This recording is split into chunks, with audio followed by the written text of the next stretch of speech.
song. It's a good song. Hey everybody, it's me, Man Alone. Welcome to my Vimeo channel. Remember Vimeo? Vimeo is probably still out there. I should start a Vimeo. You can find me on Vimeo.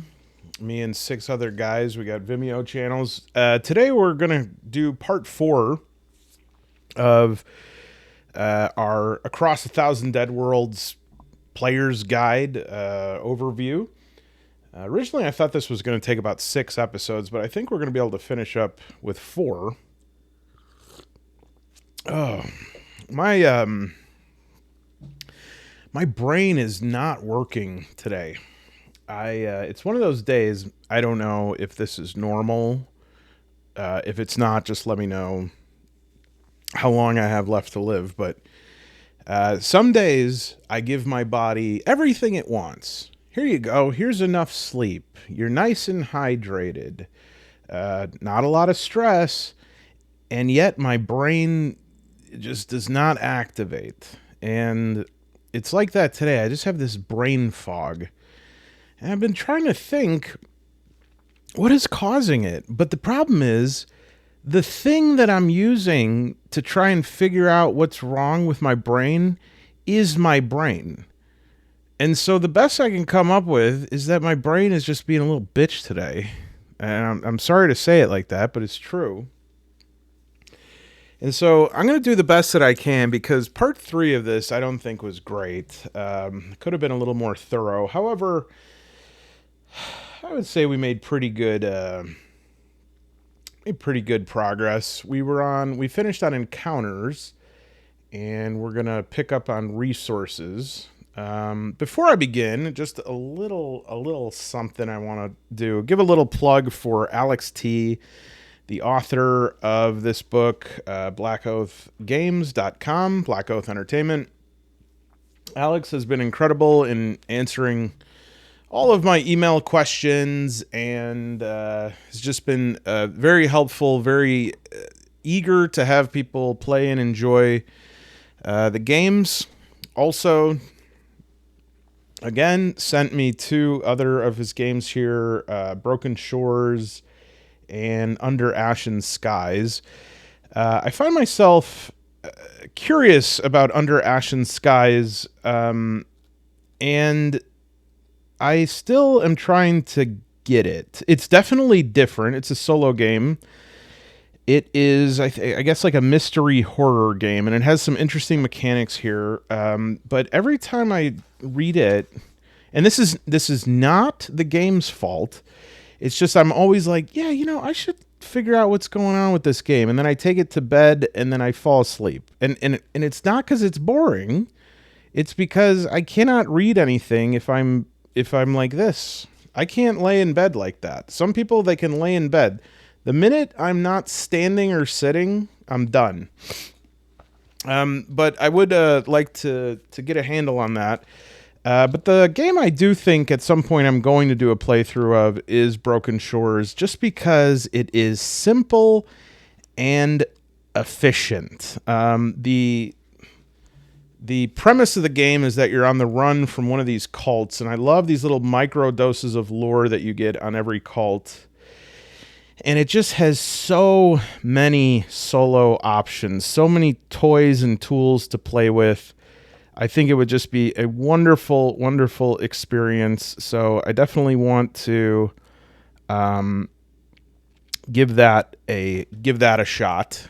And I have a larger point here, but Alex also, let's see here. Yeah, Alex also sent me after the Forbidden Psalm video, Alex also sent me a copy of Warlord Ascendant, which is a skirmish game in the universe of Sacrifice, the Incense and Iron role-playing.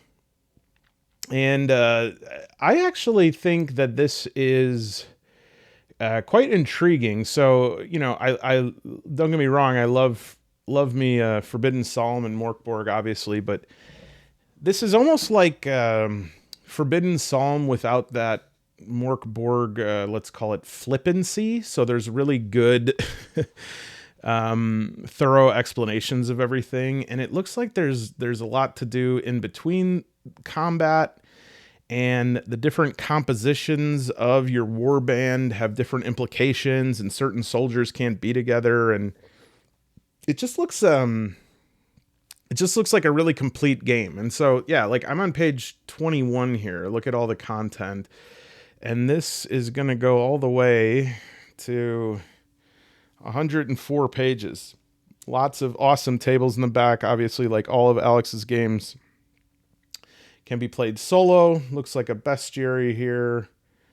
There's loyalty. There's bestial target. Oh, I like this. A decision tree for melee. So yeah, let me know in the comments if you're interested in seeing some more skirmish stuff, because maybe we can get in touch with Alex and see if we can get a copy of that and give it a go, and then also we can find some of my minis here, because I do believe it is miniature agnostic, and see if we could put together a little battle grid of that. Discount coffee. And the other thing I want to say just yesterday is that Alex announced a Kickstarter for Ruthless Heaven's Boundless Fate, science fantasy adventures across the Nolurian sector. And like all games, this has apparently tons of solo tools, more than ever, I think is the promise. And looks like we're pretty close to the goal, but there's probably still plenty of room for backing. I did pledge 15. What are these called? The little European dollars. Is it called a Urini? A Ural? No. It's is it a? It's a urinal. Yeah. So 15 urinals I pledged for this, which I think has to be like 50 cents American. I mean, that's probably the right exchange rate. But anyways, I encourage you. I'll put a link down below if you can support this Kickstarter as well, even if it's reached this goal. Let's give Alex a nice push here. And you know, as I'm going through these books, it's 2024 for this Kickstarter, right? And just walk with me for a second here. 2024 for that Kickstarter. All right, let's check this one here. 2023. Okay. Let's check this one. Broken Shores. 2023. Okay. How about Under Ashen Skies? 2023. What about Warlord Ascendant? Let's take a look at that. 2023. So my question to everyone watching this is what did you do with your 2023? Because it appears that this is actually kind of a fun fact.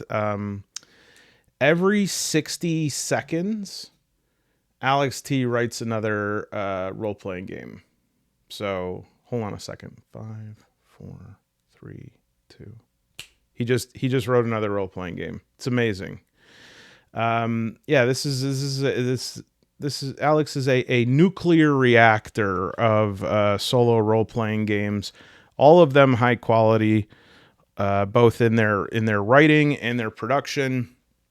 And of course, we want to get the most quality out of Cross 1,000 Dead Worlds. And to do that, the first thing I'm going to do is do what I should have done a long time ago, which is pause the video and silence my computer's notifications. Because if I hear one more ding while I'm recording this, Bean gets it.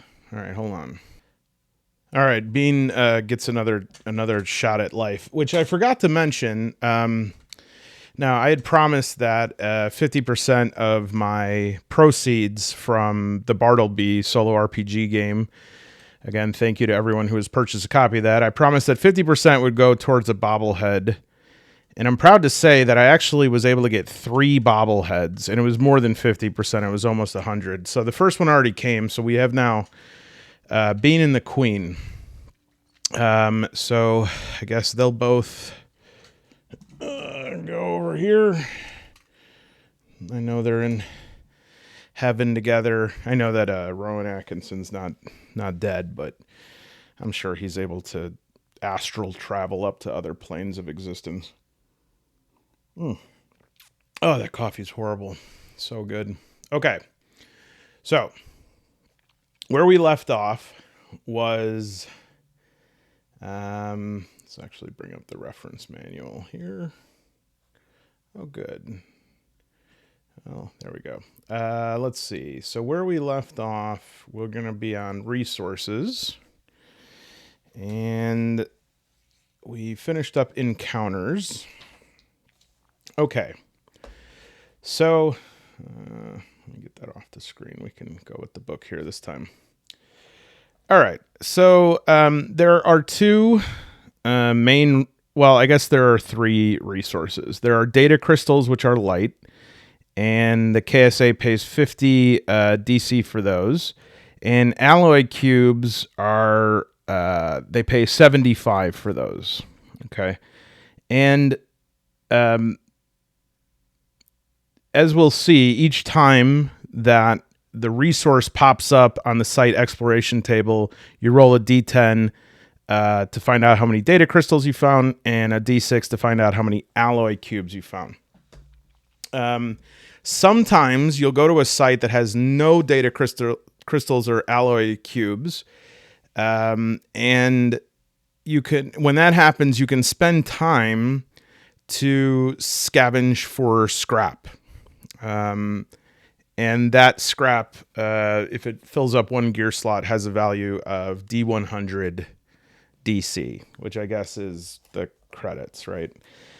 I got a little confused because it says DC is DC data crystals, but I think DC was something credits. Yeah, I'm almost certain that it was credits. And so if we look back to the encounter section here, we're generating the expedition site. We do a site generation. We find out the main purpose of it. We roll on these tables for that. And there's lots of options for that. Explanation, the site's backstory, the overall site description, planetary overall site description, site activity, which you want it to be quiet, if possible. Known threats, any hazards. Okay. And you need to roll this stuff before you even get off the ship so that you know what kind of equipment you need to wear. And then you look at the site size, and you roll a d4 for that. And if it's a huge site, this is very interesting. I didn't notice this before. You get d20 plus 40 resources. So 33 resources. And d20, oh no, that would be 13 plus 40, 53 resources. And to 42 xenoanthropological finds, up to 12 unique encounters. So I would think when I start, I probably would roll a D2 on this, because I think otherwise this would be way too big. Okay. We have area events, and so it could be an encounter, resources, xenoanthropological artifacts, hazards, locked access points, dread events, automated security measures, fixed events, random occurrences. And if this doesn't make sense, I'm just reviewing encounters. We'll put this all together in a second. All right, so you have an encounter. You want to roll the difficulty for it. There's a variable difficulty rolling for it. And this is basically, you probably want to scale this according to how many people in your crew you have. And remember, you either have 1, 3, or 5. Okay, so that kind of brings us up to speed to resources here. And, with a huge site, you're not going to be able to explore the whole thing in one trip. You just don't have enough supplies for it. And so that's when we start using the site expedition report. We list out all of these resources here, and then we kind of like file this, which is why we need a fillable form for this. And then if we want to go back to this site, we pull out this sheet again to continue the report on it. Any combat encounters we have, anything that happens on the voyage. So again, and I want to say this, in a way we can say, oh, this is too much paperwork. But actually, if you are averse to journaling, this is a great approach because you will feel like you're making forward progress without having to continually create narrative accounts of things. We have an NPC sheet, creature index, another site expedition report. This is my character sheet that we'll get into when we do a playthrough of this. When I really wanted to do part 4 of this because I want to put this game on the playthrough docket, which is an ever-expanding docket. I am waiting for one last piece of something to do Symbaroum. I have a really special surprise for that, so hang tight. But this section on backtracking, that's what this is about. You draw a schematic of the site. You can backtrack through the site to deposit in the ship's cargo, or you can leave and come back another time and continue searching the site. This is a list of all the different xenoanthropological artifacts. It's a D20. And you can activate the artifacts with a D12, which does anything from breaking down to soothing the user who knows everything's going to be okay, -10 stress. And then you determine the value of that artifact. This is how to generate site hazard. And a site hazard is usually not going to be like an enemy. In fact, it's not. It's going to be something that is that relates to a phenomena or an occurrence that happens on the site. Something for locked access points. So really, as you're, what I really do like about this, it'll take a little bit of getting used to, but as I'm considering this, everything in this book is like a branching pathway, right? So you have this site exploration that is a D10, and you have 1 to 2 is encounters, and then 3 is resources, and then 4 is, anthropological artifacts, 5 is hazard, right? And for each of these, you're going to a different table. And then from those tables, you're going to different tables, etc. So it sort of creates this tree, which again, once you get used to this, it gets easier and easier to follow over time. And you start understanding, even just reading through this, I'm starting to understand more and more the pathway, this tree that happens. So, I roll dread event on that. Here's the list of the dread events. And then I note the changes, automatic security measures, fixed events. The following events are more clearly defined. As such, they can quickly become repetitive, so feel free to modify them. So these are more like narrative hooks right here that after you do a bunch of site explorations, you'd probably need to... I would probably use an inspiration table to drum up some other stuff, or just defer to the random occurrence table. And then again, here's situations. I always like to try these out. So we have a D100 verbs, D20 nouns that are broken down into a bunch of categories: aesthetic, entertainment, government, industrial, communication, data storage. So you could figure out what kind of place you're on. So say that you're on a former prison planet, right? Let's see how that would go. We can probably narrow it down to government, industrial, military, medical research, prison. There is one for prison. So I believe it's for all of these. So we have a 91. Oh, it's a D20. Might be. So actually we just roll a D20. So 14 is wall. All right. Now if we use verbs and we did a D100... 63, fall wall. Okay, a falling wall. And so that's how we That's how we can sort of generate random stuff if we are running out of those fixed events. And I believe also that is one of the options. Yeah, number 10 is a random occurrence as we're doing site exploration. Okay.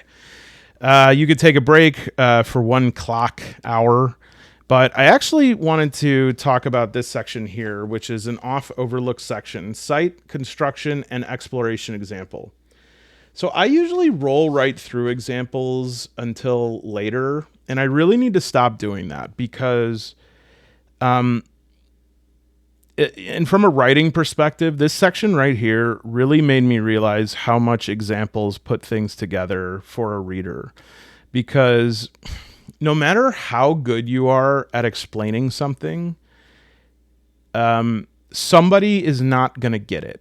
And that's not because they're stupid or they don't know how to read. It's that like everyone will, a single sentence, a single word will hit different people in different ways. They'll interpret it differently. And so they might put the emphasis on the wrong syllable. They might understand a word, or they might miss a prepositional phrase or something like that. And so these examples, I think, are really, really helpful. And once I read this example, it put a lot together for me. So I want to kind of read this to give an abridged, I'm going to kind of give an abridged version of this. And I think once I read through this, a lot of what I've been saying in these videos is going to be put together. And yes, I know you can read through this yourself, but I feel like this is a good example of how my mind would read it. Okay. So let me take off my sweatshirt because this is serious business. Okay, so starting from the top, our ship is KRM-03, a triangle, meaning it's a 3-person, called the Valiant Scythe. We're traveling to a new unknown destination, so we have nothing written about this site. We have 3 people in the crew. After saying goodbyes, the crew sets off. Each crew member immediately gains 5 stress. That's as soon as the trip starts. And so now we have the voyage time rules, all right? And the way that these voyage time rules work is it's going to be a D100 roll where you want to roll over, okay? As per the voyage time rules, there's a 20% chance of an issue appearing during the first week and a 40% chance the crew arrives at their destination. The crew rolls a 34 for issues, which means all is quiet. They rolled over 20. And then they rolled a 62 for travel. And so this is to say, if it's under 20, then an issue happens. If it's under 40, the crew arrives. So whatever the sort of percentage, the name of the percentage thing here, when you roll under, it happens. So it's a little bit confusing because you're like, oh, I need to roll under... I need to roll over to avoid a bad thing. No, it's not about a bad or good thing. It's about whether the incident or occurrence at hand, it happens if you roll under it. So if you roll under 20, there's going to be an issue. And if you roll under 40, you arrive at your destination. But they roll a 62 for travel, which means there's another week. All right. And so the week goes by, crew removes 1 oxygen, 1 supply. All right. During the second week, the chances for an event go up to 40%, and the chances for arrival go up to 50%. Are we starting to see here is that the longer time that you're in the ship, the more certain it is that you're going to arrive at your destination, but also the more certain it is that you're going to have an incident. The crew rolls a 17, which means something happens. They roll a 1 on the random travel event table, which indicates a social event, okay, which is not a bad thing necessarily. The crew rolls 5 on the social travel event table, which means 2 random characters, Numa and Derek, start having a conversation. They each roll an attitude. Numa's is confused while Derek's is excited. Now, let's just take a look right here, if we can find this really quick. Voyage is 114. Just so that we can look.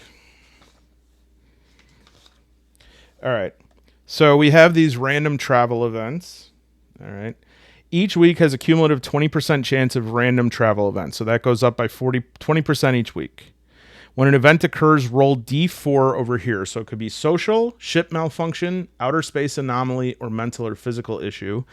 And then again, it's these branching pathways. So from there, you go to the correct table and you figure out what it is, and that's where you do some role play.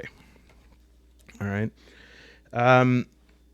So Numa is confused while Derek is excited. Now, not to belabor the point here, but because they rolled a social event, okay, then they rolled a 5, which is 2 crew members start a conversation, use the random conversation rules.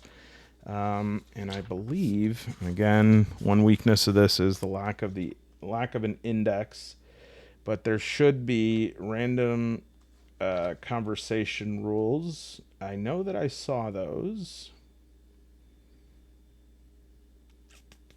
Are they in this chapter? Well, that's okay. So we do know that there are these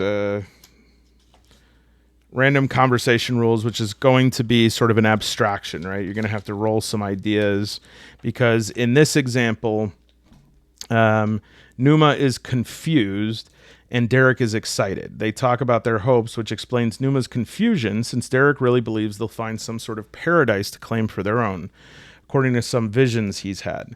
The conversation quickly dies off, but Derek's positive attitude during the conversation lowered Numa's stress by 1. Next, they check if they've arrived. Now, there's a 50% chance. They roll a 23, which means, boom, good, they've arrived. Oh, is it going to do the thumbs up thing if I do that? How do I get it? It never does it when I want it to do it. What if I do the peace sign? There it is.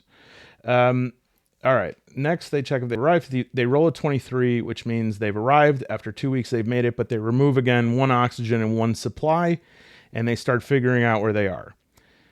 So now they roll on these arrival tables, the planet side arrival, and they know that they've arrived at Plomoi 882245, a space station orbiting a planet. Preliminary analysis suggests this was a religious site, and although the crew doesn't know this, the place fell due to being overrun by creatures. Now, this is kind of interesting because I think a lot of people assume that when it says, oh, well, the crew doesn't know this, but the GM does, that they say, oh, well, when I'm playing solo play, the crew knows it. They don't know, not necessarily. I think it's important sometimes to separate what you know as the GM and what the characters know. That will actually heighten the immersion of it. It's a little bit hard to imagine how to do that because you might say, oh, what do I have to like bifurcate my mind? I can't not know. Like, yes, you can know, but make choices assuming that the crew does not know, okay? Rolling on the overall descriptor tables reveals the site has no gravity. They'll manage with the magnetic boots they purchase so long as they don't have to run or jump. And the atmosphere is non-toxic yet non-breathable, standard for our size sites. They all decide to leave their vac suits behind. Next, they roll to figure out how active the site is and get a 4. This place is active, which is not great for the crew. Next, the GM rolls the site's dominant hazard, lockdown. Makes sense that the place was overrun by creatures. The security measures probably tried to stop them. With the site's basic features in mind, the GM rolls its size. Of course, whenever it says this, it's you, the solo player. It turns out, let me just move the text thing down because we're on site exploration. It turns out that this is a huge site with a maximum of 55 potential resources and 57 archaeological discoveries, according to the site's expedition report. This is a big place. The crew won't be able to explore it all at once, but they're eager to start. After clearing the entry hatch, the crew enters the first area of interest. Time to roll on the site exploration table. Roll reveals a fixed event takes place. 2 random crew members get the strong impression they are being followed. Since they basically just entered, the players interpret this as feeling watched instead of followed. Asu immediately calls for a stop. Using the prediction subroutine on page 226, let's take a little peek. I have a feeling the conversation thing is going to be around here. Yeah, this is a prediction subroutine. If the action or event is almost impossible, almost certain. So yeah, this is a bit of an oracle, but with a qualifier and a complication. Okay. The GM determines that no, nothing is observing them, but the crew doesn't know that. They allow the time track to advance by 1 while they check for threats or clues. That's the kind of thing about if you know something that your characters don't, make a decision based on that reality. So even if you were solo playing, you could say, well, I know that there's nothing there, but they don't have a way of knowing that. And so we can have them take a rest. And they each get 1 stress for having to be vigilant like that. There's nothing else in this area, so the GM rolls on the area connector table, getting a simple hallway with a 20% chance of an ambush. They roll a 56 on a D100, which decides the crew is safe, right? If it was under 20, they'd get ambushed. And these like connectors, right? This is just, think about it as a dungeon crawl, really. Like you have these connector sites, and that's with these connectors, you can sort of like trace out the site, so that if you do leave and come back, that's why you kind of want to file it away. Oh man, why can't I ever find anything? I mean, I could definitely find it if I wasn't paging through the book. Right here, area connectors, simple hallways, stairs going down, stairs going up, grand wide hallway, bridge. Okay. Sorry, you can't really see this, but there's an intense glare on this book, so it's a little difficult. All right. The only thing between them and the next area is a locked access point, and there is a locked access point table. The lockdown locked every access point. A roll on the door type table says that this is a secure door, meaning they'll have bigger problems going through it.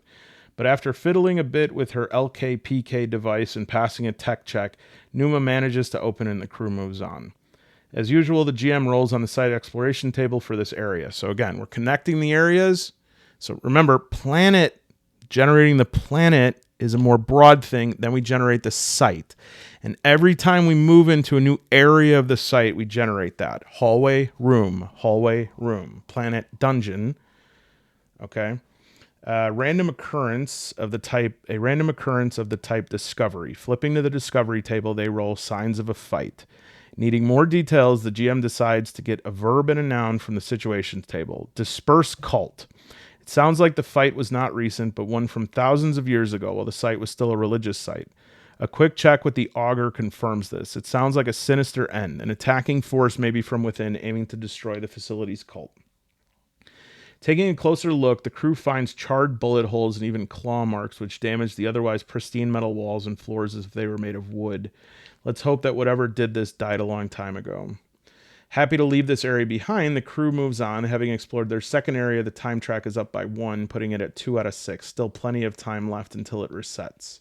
The crew passes a few empty rooms and finds some stairs heading down to the next area. As usual, this one's also locked, but it's a heart door, so not bad. They unlock it and move forward, feeling a bit better about their situation. They roll on the site exploration table for this area, obtaining a 2. It's an encounter. Using the tables from Chapter 6, they determine it's an elite encounter. What a way to start. Since this is the crew's first combat experience, they use the rules in Chapter 6 to learn what they're facing. After dealing with the combat encounter and its consequences, the crew will continue the exploration of the planet, okay? And so, the clock is significant, and I wanted to look if we can. This reference manual does a good job of simplifying a lot of stuff, and this is a PDF that comes with it. So you see right here for site exploration. Read that. Enter a new area. This increases the time track by 1. If the time track resets, the crew must take a break, spend ammo and batteries, and increases the time track by 1. Now, I believe it says elsewhere, and I would probably play this way regardless, you only spend ammo if you used ammo in the previous area. Yeah, this is a pretty good distillation of this right here.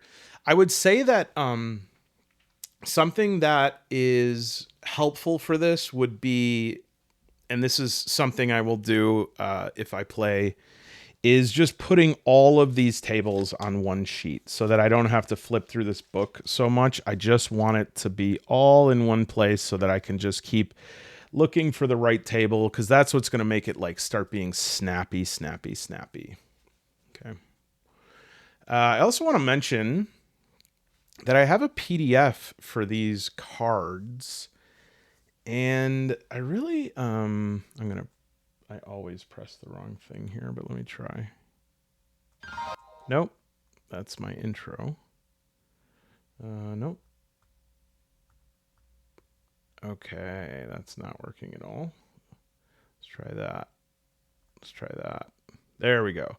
So these cards actually like are shuffleable, it looks like. And you can like get, that's the back of the card. And so you flip them to find out if you got an artifact or if you got a crystal or whatever. I think those cards would be very, very helpful, and I hope that those are available to be printed. I'm getting dry erase marker all over my arm. Please hold. Much better. Okay. So, moving along. Yeah,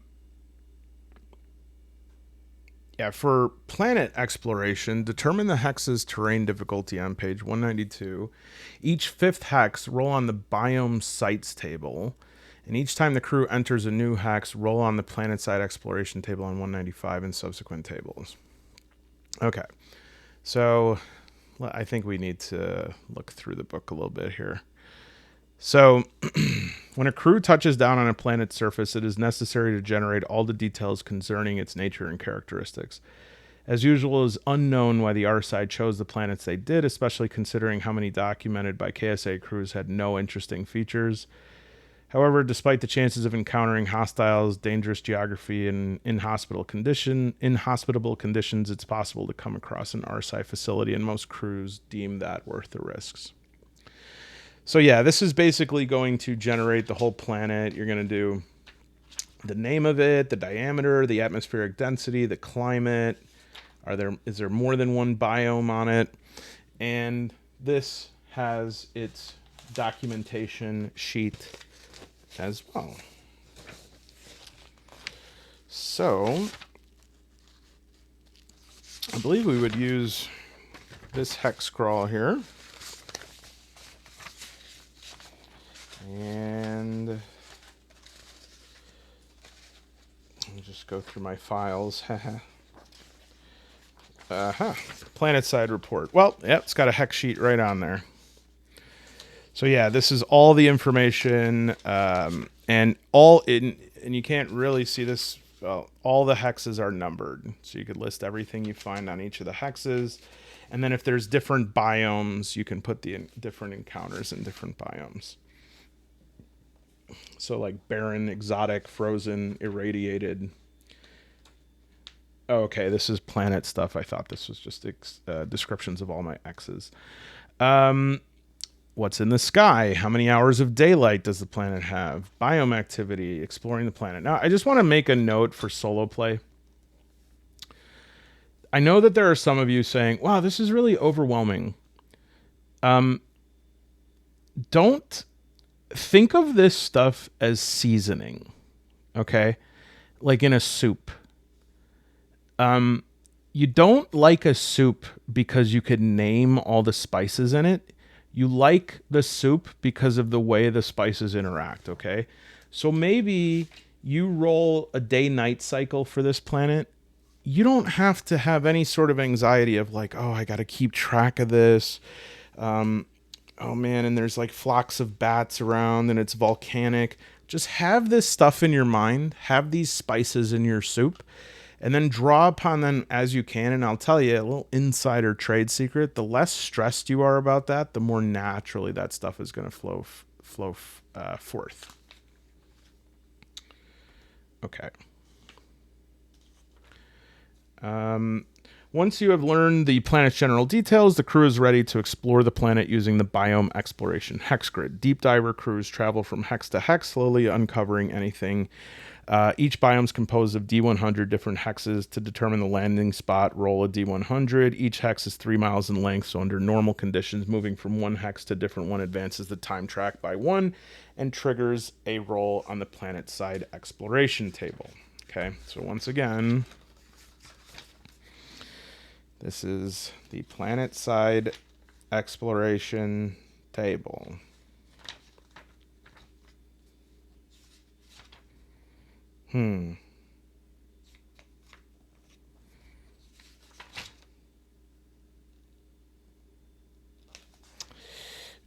So I think that might be a little bit, unless I'm reading that wrong.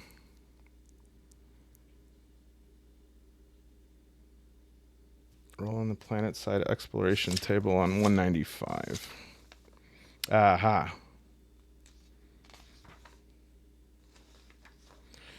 Interesting.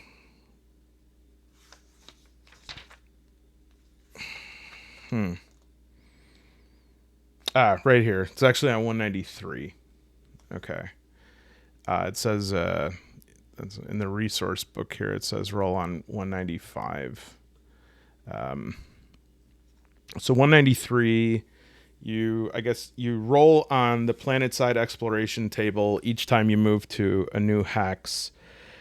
Just to get, that's the highest level of if that hex is worth exploring at all. And then again, you use the branching tables to run through those. And given like what kind of hex it is, say that it's barren, say that it is exotic. So remember when I made that funny little joke about my exes? They're all very nice people.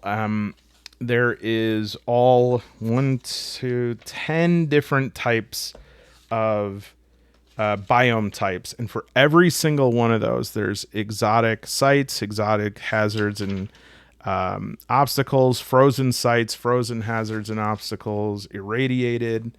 So this is just, I mean, to me, having written tables like this, it is just so, sorry, I have my thing covering this up. It is, it can be so, you just like have this a drought of ideas after a while. Like your brain cannot produce any ideas. And so this is just incredible, the depth of different options that are presented here. Okay, so yeah, so I mean, let's just run through it from the top again, okay? So the planet exploration, when we land on the planet, we're going to generate the planet, all right? We're going to know like what, how many biomes are there. We're going to know how the diameter of the planet, how long are the days, is, what's the air like, what is the, overall biome like. And then we have, and then we land, we roll on D100 and figure out which hex we're landing on. And then we advance from hex to hex. And then when we find something worth exploring, such as an R-size site or whatever it might be, then we go down more to the micro level of the site exploration. And then we come back up and do the planet exploration. And when we are creating, creatures or NPCs, we're just going to use, really, I don't have to have a heading for NPCs. I mean, I think this is pretty straightforward. I should also note that the GM section here is GM emulation. And a little bit of a gameplay structure. Establish a scene and roll the twist die to determine if there's a surprise event. Answer any questions about the scene or create detail and move the plot forward. Use the normal gameplay rules and mechanics to resolve any situations. Update, add or resolve the story arcs. Add or remove characters. Adjust the twist modifier. Then establish the next scene. So then it's going to explain the scene. And this is, I would say, if you need a good explanation of, how to sort of create these scenes and turn them on their head or a little bit, you can using these columns to roll a surprise event. And you pick, like, here's on the left side could be, there's a surprise event about a player character. You roll a 1d8. It has something to do with their emotions, right? Now, you may not have to do this as often as you think, because my sense is there are so many good details being generated in every scene that there's going to be plenty to play with here. That the idea of, creating a scene and running a subroutine and surprise events, I'm not certain we need that because we just have so many things that can go sideways here. I mean, we'll see when we play. I mean, obviously, in a way, that might be some stuff that just comes so naturally to someone who has solo played for a while that you don't really think of this anymore. But you have supplies running out, oxygen running out, time running out, creatures roaming about. Some of them are hostile, locked doors, unhackable computers, getting back to your ship, dangerous terrain, volcanoes. And I'm not certain if we'll have to like set a scene, but let's just briefly look through this and see if there's some value here. Every scene has a setting where the action takes place and some characters. Very good. Unless this is your first session with new characters, these elements will organically flow from your previous scene. For your first session, you can simply generate a mission and start things with a bang, loiter a bit around Karum Station to follow up on rumors, or even use the action and theme tables to generate a scene of your own. After establishing a scene, roll to see if there's a twist. At first, there's a 1 in 6 chance a surprise event is introduced. 231. Yeah, the pages are a little bit mixed up because that's actually 230. At the end of a scene, the players must evaluate if they were in control of the situation. If they were not, the chance of a twist goes up by 1 to a max of 3 and 6. So this is a little bit like Mythic. You're like increasing the chaos of the scene.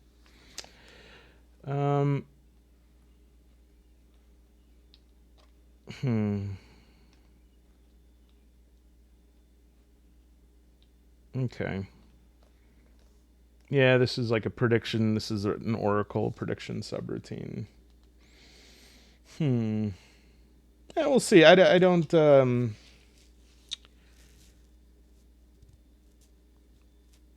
I think I'm trying to play out right now because there is a certain risk here of, you create these scenes in addition to everything else, and I'm giving twists, and there's emotional twists and relationship based twists, and I'm thinking, is this going to get really complicated really fast?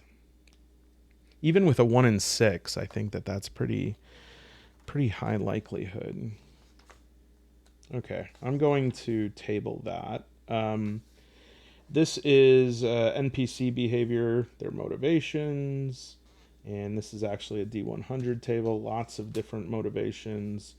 NPC knowledge. So this is an interesting D20. So it's saying, let's try it. So you go up to an NPC, you're having some drinks at Karum Station. You say, "So what do you know, Joe?" And Joe says, "I have a spiritual, mental." Oh no, that's 10. "I experienced a loss involving 3. Karum Station." All right, I lost something on Karum Station. Oh, interesting. What did you lose on Karum Station? And I guess we'd have to roll a d6 for their starting attitude. So 2. Hostile. They say, "What business is it of yours what I lost on Karum Station?" Oh my goodness. What is this? It's like a cornflake or something. Okay, maybe that's what he lost. Based on your starting attitude, use the following tables to learn more specifically how the NPC reacts. So I had a hostile NPC. I can roll a d10 here. 2. Attacks without warning. What did you lose, Joe? God damn you! With a crowbar. Most deep divers are civilians at heart, so most of them aren't willing to sacrifice their own lives or hold their ground in difficult or deadly situations. When an NPC faces one of the following, they must pass a will check to test their morale or roll on the demoralized reaction table. When a team member is killed, when fighting against an impossible foe, when witnessing vicious acts of violence or inexplicable feats, after taking a second wound, after receiving 10 plus stress, and then they can have a different demoralized reaction. So I suppose this would actually be more helpful when I'm talking about the other crewmates of mine. Yeah, this is all stuff just to generate NPCs. Ooh, a name table. Let's find some names. 93. Hello, Lee. Sharif. Nice to meet you. And Lee Sharif is 3, cautious, and has a bit of a quirk, doesn't Lee? Tends to interrupt others. NPC details. How are they feeling? NPC relationships. Random conversations. Conversation topics. I think this will be very good for a starting role player. I know that this is a big undertaking here, but for these kind of things, I would just use like a D20 inspiration table and just use those as abstract inputs. But I think this would be good at getting people used to the sort of like conversations and, taking left turns in conversation. Updating story arcs. Story arcs are the overarching themes, scenes, and threads that form the backbone of the story. Once a scene is completed, the crew arrives back at Karum Station. The interrogation yields interesting information. The tense chase abruptly ends when the crew falls into a ravine. It is time to tally up your progress. Yeah, so this is like a little bit like Starforged. If you kind of set a mission and then you say, okay, this is a medium mission, so we're going to have like 4 milestones. And then as these milestones like get crossed off, then it's like, okay, that adventure arc is over. Again, what I guess what is sort of, and I wish I would have considered this when I read it before, but what I'm wondering here is you have all these mechanics to generate, these site explorations and stuff. I'm wondering what it's going to look like if I also am attempting to like advance the story. I guess that as I want to give more texture to the game, or else it's just going to be a dungeon crawl. Which is kind of cool, like, right, if you wanted to just make this into a dungeon crawl game, you could do nothing but site exploration. Now, here we go. Action and theme tables. I think that 254 and 255, you could probably do a lot of damage with just these D100 tables. 12. Bestow. 42. Advantage. Yeah, I'm talking to an NPC, and bestow advantage is going to be all I need, right? This person's going to give me some insider tip. This person is going to give me a piece of equipment. This person is going to give me some advice that I need to convince somebody to give me something. This person is going to be friends with me, and therefore, because I'm associated with that person, I'm going to get access to some club or some building or something like that. That's... I don't think I need all these different tables for that kind of thing. Random action resolution. Yeah, this is sort of a D20. Okay. Yeah. Your mileage may vary. Antagonists. Okay, let's... Now we talked about combat, but I think, again... you could roll a D20... to look at the encounter difficulty, but I think that this is probably something that I would feel pretty okay with toggling based on how many people are in my crew and how early it is in the game. Creature variety and encounter size vary depending on the number of crew members. Even if crew members die, the difficulty will remain the same for that expedition. This means that a 5-member crew that loses 2 members are still going to roll on the 5 crew member tables when generating encounters. Okay, so actually they've probably accounted for this. Ah, yes. Okay.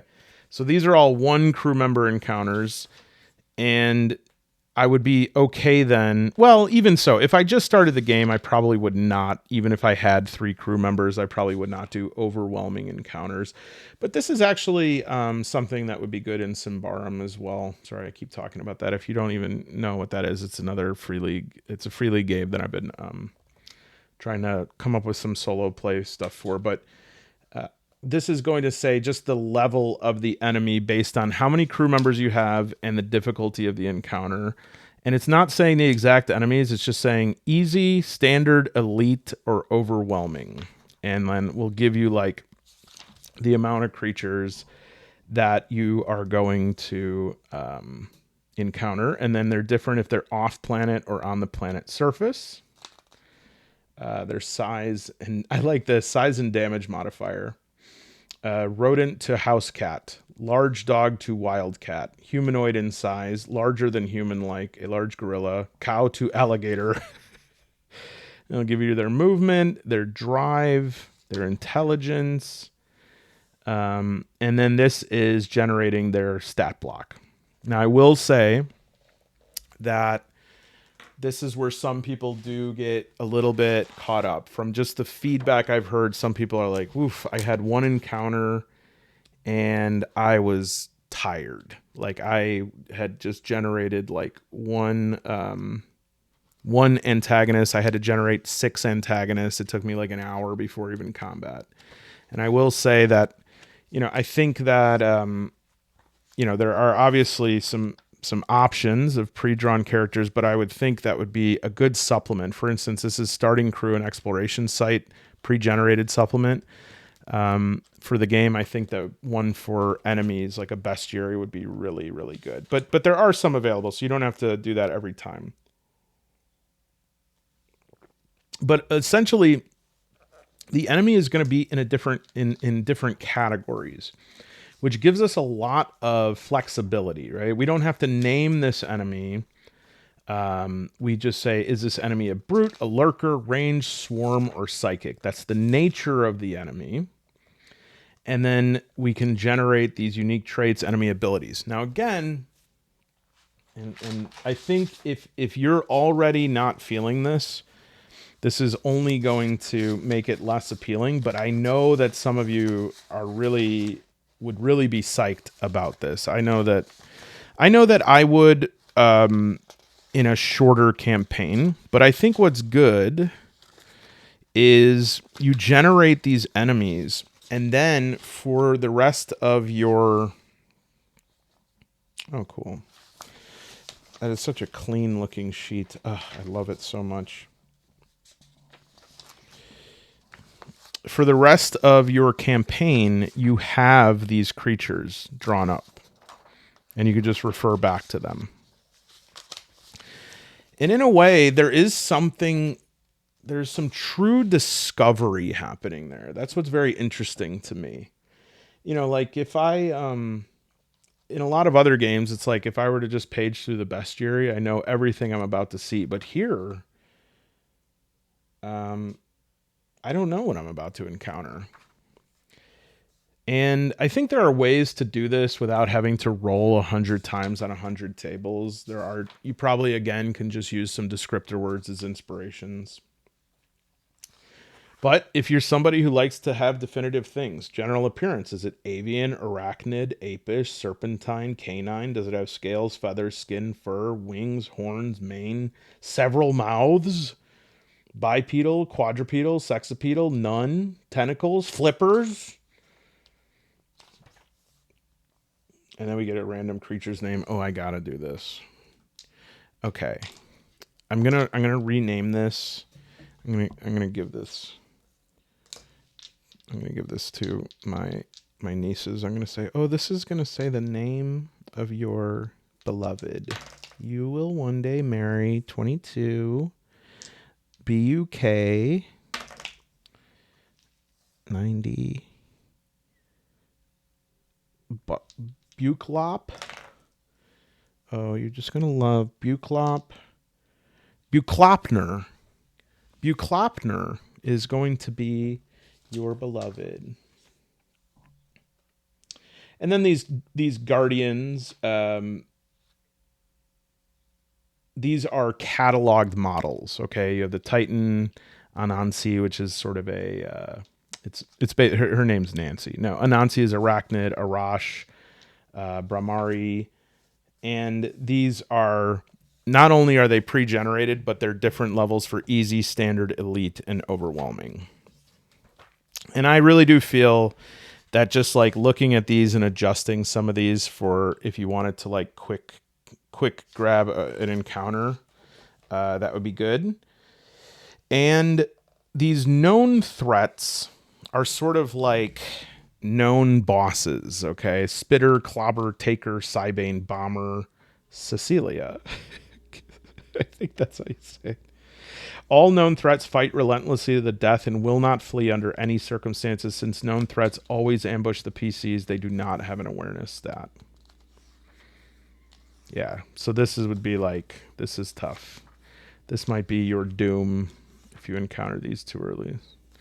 Vimanic tech. Named after the Hindu Vimanas, ancient technological wonders described India's national epic, the Mahabharata. Vimanic tech is the result of the KSA's most advanced studies of RSI technology. Vimanic tech is only available to those who repeatedly prove themselves valuable to the KSA. For each known threat confirmed kill, a deep diver will earn 1 commendation, which characters can exchange for unique gear. This is the only way Vimanic gear can be obtained, making it very sought after. For a complete list of Vimanic tech, go to 402. Yeah, so this is like the badass weapons.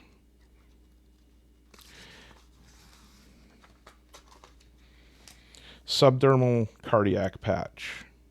Nice. No. Holographic decoy. Static smokescreen. Chrysalid. Porcupine. An extremely advanced defense system that fires a volley of micro projectiles at all nearby enemies. Coil rifle. Thermobaric ammo. A 2-stage ammunition that essentially turns any weapon into a grenade launcher. I'm very familiar with this. It's called a bolter. Nice.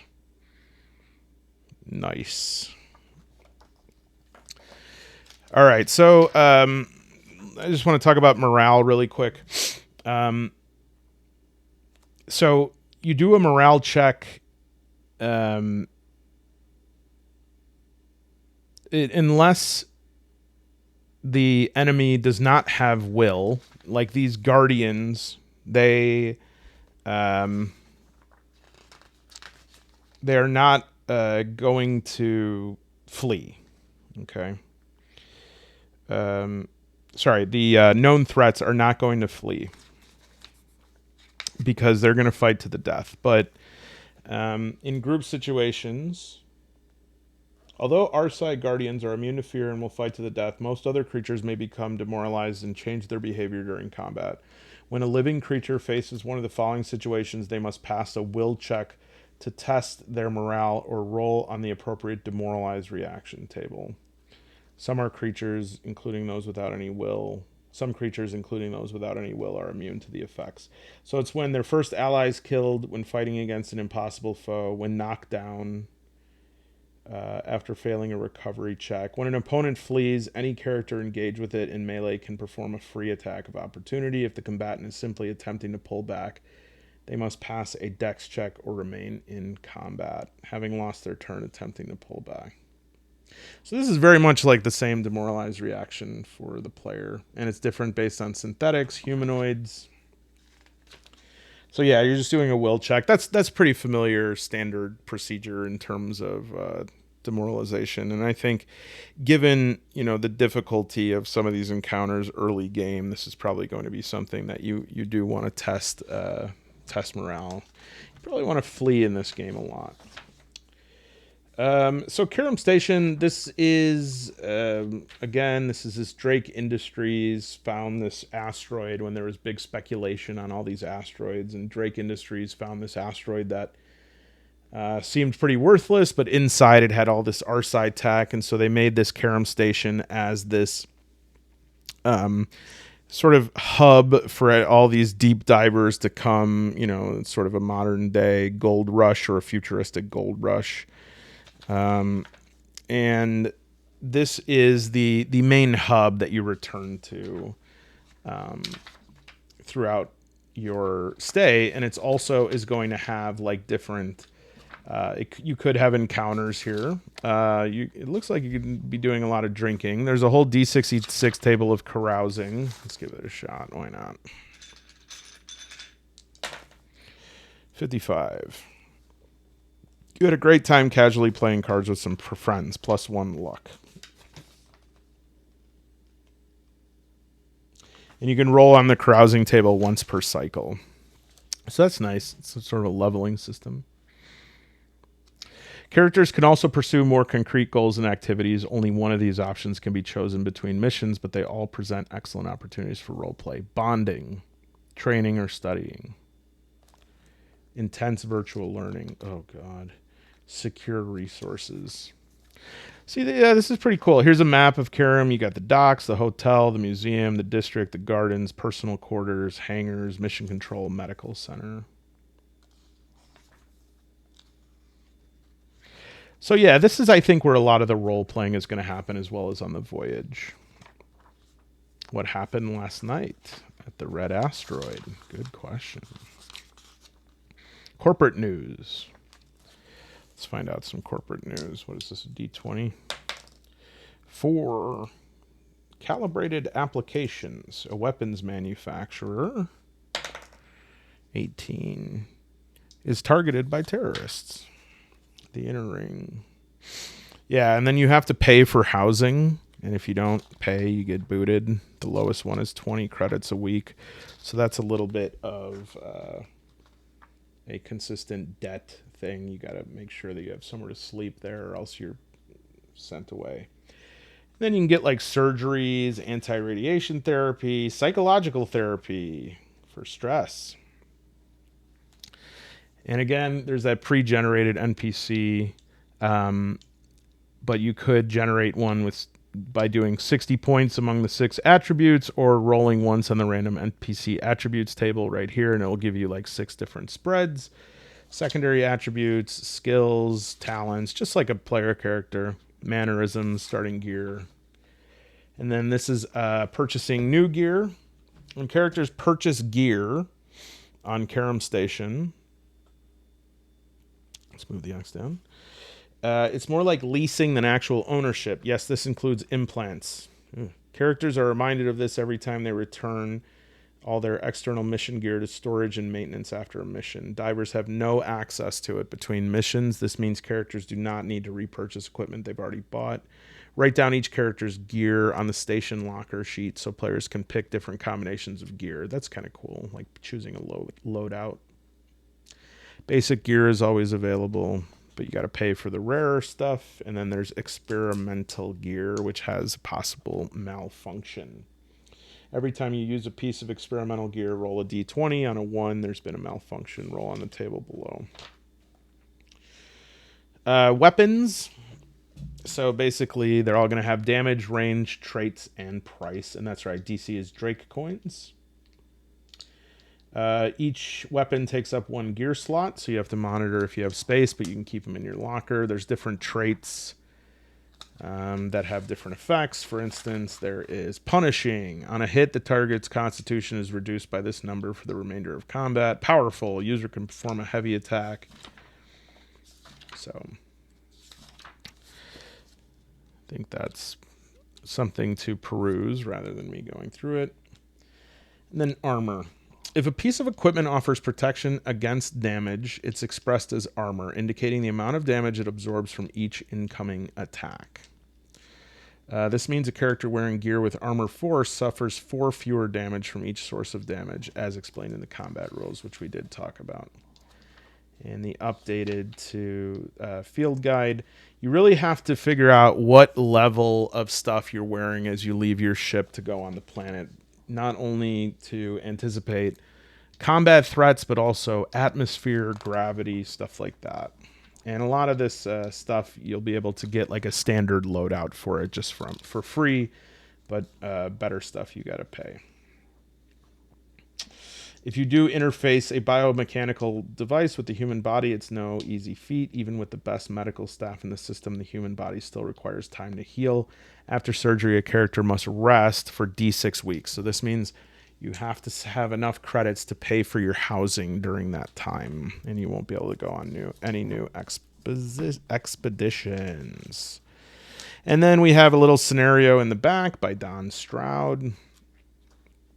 And I think this will be I have not actually looked at this because I don't want to spoil it if I play through it. And then, in the back we have a glossary of terms. It's very nice. I would love an index in the next edition. I would also love cards to shuffle to make it easier of what we found and what enemies that we are encountering, etc. But overall, this is a complex, but I believe um,